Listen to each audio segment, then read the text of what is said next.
John Wick एक SUV को दीवार से टकरा देता है। वो खून से लथपथ और घायल होकर लड़खड़ाते हुए वाहन से बाहर निकलता है। वो अपने पेट में चाकू के घाव पर दबाव डालता है। जैसे ही वो किनारे की ओर रेंगता है, वो अपना फोन निकालता है और समुद्र तट पर अपनी पत्नी हेलेन का वीडियो देखता है। जॉन गिर जाता है और अपनी आंखें बंद कर लेता है। कुछ ही दिन पहले जॉन एक बादल भरे दिन में उठा। उसे हेलेन के साथ होने की यादें आती है। हाल ही में जब वो उसकी बाहों में गिर गई थी। उसे एक बीमारी थी जिसने अंततः उसकी जान ले ली। ये उसके अंतिम संस्कार का दिन था। सेवा के बाद जॉन का पुराना दोस्त मार्कस अपनी संवेदना व्यक्त करने के लिए उसके पास आता है। उस रात जॉन के लिए एक डिलीवरी आती है। ये एक छोटा बीगल है। जॉन को हेलेन का एक नोट मिलता है। उसने उसे लिखा था कि उसने अपनी मृत्यु के साथ शांति बना ली है और अब वो चाहती है कि जॉन उसकी मृत्यु को पाले। जॉन रोता है। वो कुत्ते को बाहर ले जाता है और उसके कॉलर को देखता है जिस पर एक फूल लगा हुआ है, जिससे जॉन को पता चलता है कि हेलेन ने कुत्ते का नाम डेजी रखा है। जब जॉन अपनी मस्टैंग लेकर बाहर निकलता है तो डेजी उसके पीछे पीछे चलती है। वो गैस लेने के लिए रुकता है। उसी समय 3 रूसी डकैत भी होते हैं, जिनमें माफिया सरगना विगो तरासोव का बेटा इयोसेफ तरासोव भी शामिल है। इयोसेफ जॉन की कार के पास आता है और उसकी तारीफ करता है और फिर पूछता है कि वह इसके लिए कितना चाहता है। जॉन कहता है कि यह बिक्री के लिए नहीं है। इयोसेफ फिर डेजी के पास जाता है, लेकिन जॉन उसे डराकर भगा देता है। इयोसेफ का एक दोस्त कार में अपना सिर झांकता है और जॉन को अच्छे दिन की शुभकामनाएं देता है। जब जॉन बिस्तर पर जाने वाला होता है तो डेजी को बाथरूम का इस्तेमाल करने की जरूरत होती है। जब वे नीचे उतरते हैं तो जॉन के सामने 2 आदमी खड़े होते हैं, जबकि तीसरा एक बल्ला लेकर जॉन के सिर पर वार करता है।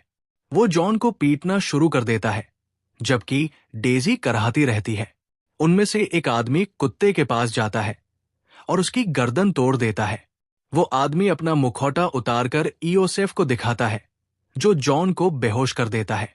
बाद में जॉन जाग जाता है और डेजी के पास जाता है, उसके सिर को सहलाता है।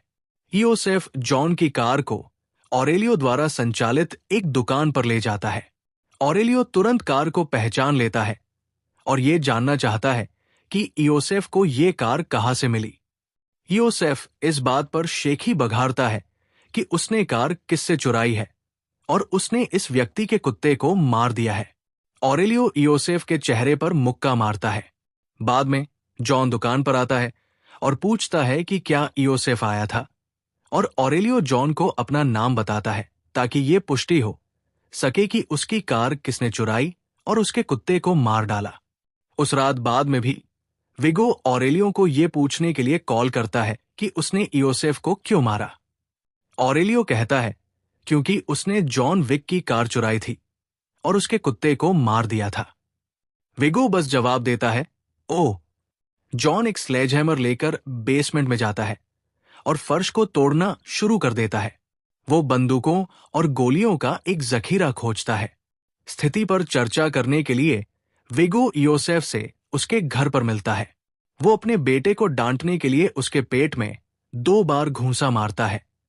उसे याद दिलाता है कि उसने किसके खिलाफ अपराध किया है। विगो ने इयोसेफ को बताया कि जॉन एक समय में उसके साथ जुड़ा हुआ था, जब तक कि वो हेलेन से नहीं मिला और उसने छोड़ने का फैसला नहीं कर लिया। जाहिर तौर पर जॉन की प्रतिष्ठा बूगीमैन के रूप में थी, या यूं कहें कि वो व्यक्ति था जिसे उन्होंने बूगीमैन को मारने के लिए बुलाया था। विगो ने मामले को सुलझाने की कोशिश करने के लिए जॉन को फोन किया, लेकिन जॉन ने उससे बात करना बंद कर दिया।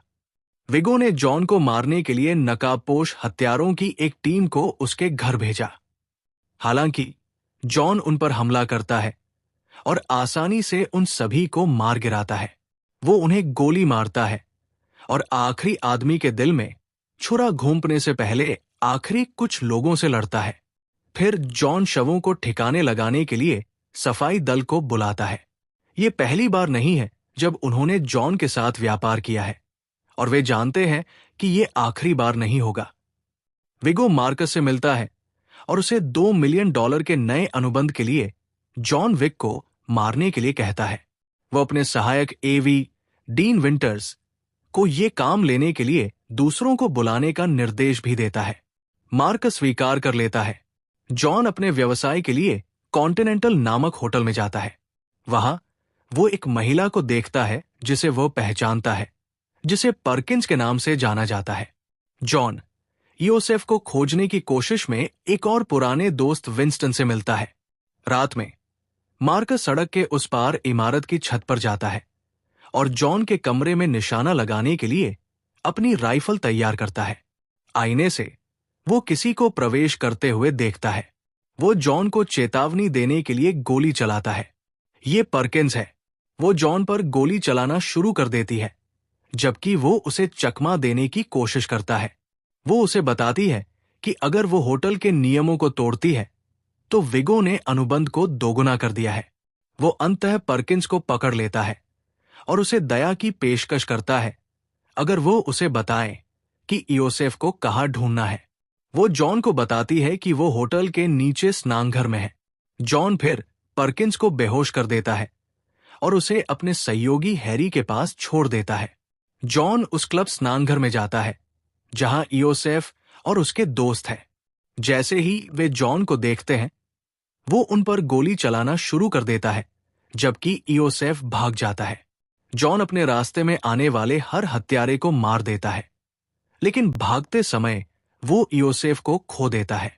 हैरी परकिंस को एक कुर्सी से बांध कर रखता है, इस बात से अनजान कि उसने बाहर निकलने के लिए अपना अंगूठा उखड़वा लिया है।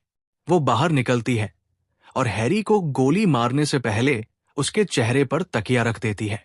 जॉन एक चर्च में जाता है जहां विगो अपने गुप्त धन को रखता है। चर्च में अन्य गुंडों को गोली मारने के बाद जॉन पादरी को पैसे कहाँ है ये बताने के लिए मजबूर करता है।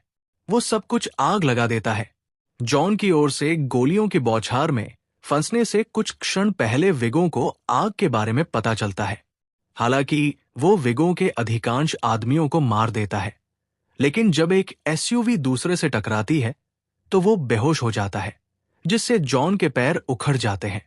विगो उसे पकड़ लेता है और आश्चर्य करता है कि वो बदला लेने के लिए इतनी दूर क्यों गया। जॉन उसे बताता है कि कुत्ता उसकी मरती हुई पत्नी ने उसे उपहार में दिया था और योसेफ ने उसे उससे ले लिया।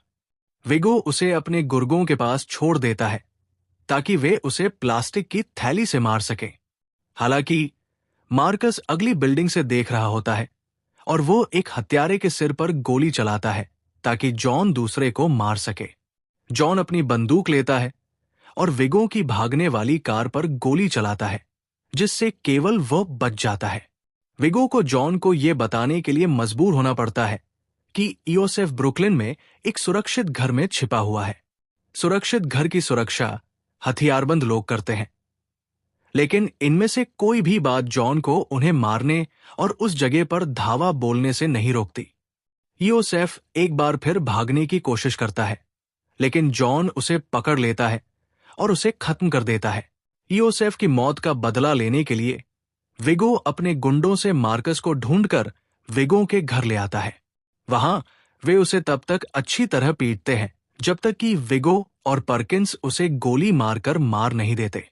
विगो जॉन को यह बताने के लिए बुलाता है, वहां से हेलीकॉप्टर में चढ़ने से ठीक पहले। हेलीकॉप्टर में जाने से पहले परकिंस को विंस्टन के नेतृत्व में 4 लोगों ने घेर लिया, जो उसे बताता है कि उसने कॉन्टिनेंटल के नियमों को तोड़ा है। चारों लोग उसे मार देते हैं। जॉन को मार्कस की लाश मिलती है और वो विगो को मारने के लिए निकल पड़ता है। वो पाता है कि खलनायक हेलीकॉप्टर की ओर जा रहे हैं और अपनी कार से उन्हें टक्कर मारने की कोशिश करता है। विगो एवी को बाहर भेजकर जॉन को मारने के लिए कहता है, लेकिन जॉन अपनी कार से उसे टक्कर मार देता है। विगो जॉन की कार को किनारे पर धकेलने की कोशिश करता है, लेकिन जॉन सुरक्षित बाहर निकल जाता है। फिर दोनों बारिश में हाथापाई करते हैं। विगो जॉन को चाकू मारने की कोशिश करता है, लेकिन जॉन ब्लेड को अपने अंदर घुसा लेता है और फिर उसे पकड़कर विगो की गर्दन में घुसा देता है। वो उसे मरने के लिए छोड़ देता है। हम पहले दृश्य पर वापस जाते हैं, जहां जॉन अभी भी खून बह रहा है। हेलेन के साथ वीडियो देखने के बाद वो आगे बढ़ने के लिए प्रेरित होता है। वो एक कुत्ते के आश्रय में जाता है और अपने घाव का इलाज करता है। फिर वो अपने साथ एक कुत्ता ले जाता है और वे दोनों साथ साथ घर जाते हैं।